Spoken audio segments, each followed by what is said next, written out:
कशा सर्वजण मजेतच असतात, हो की नाही? आयुष्यामध्ये माणसाला दुसऱ्याचं सुख पाहवत नाही.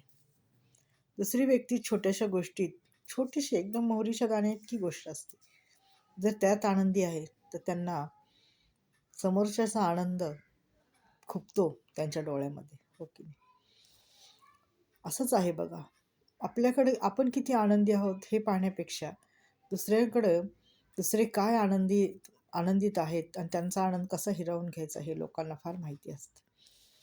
परंतु वरचा आहे ना, कर्ता करिविता, तो सर्वांना समान माप देतो. त्याच्या त्याच्या नीतीप्रमाणे तो ठेवतो. तुमची नीतिमत्ता कशी आहे तसंच तुम्हाला देव ठेवणार, हो की नाही?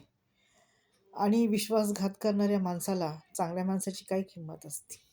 त्याला काय माहिती 100 नमी खणखणीत सोनं काय आहे आणि भंगार काय आहे, हो की नाही? त्यामुळे तो काय करतो, सरस सगळ्यांचा विश्वासघात करतो, विश्वासाला तडा जाऊ देतो. आणि नात्यात विश्वासघात झालेल्या व्यक्तीला कोणी जवळ करत नाही. कारण का, एकदा विश्वास मोडला काय आणि 100 वेळा मोडला काय सारखाच. एकदा एक गोष्ट घडून गेली, विश्वासघात झाला, तिथंच नात्याला तडा जातो आणि माणूस परत विश्वास ठेवत नाही.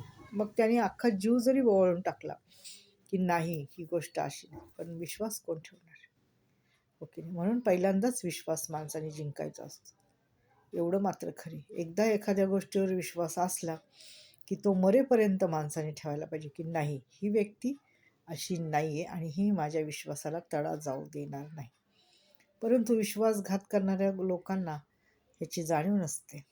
मग जेव्हा त्यांचा विश्वासघात होतो ना, आणि होईल आणि होतो, तेव्हा त्यांना समजेल की विश्वास मोडणं, विश्वास तोडणं काय असतं. आणि जग पण विश्वासावरच चाललेलं आहे.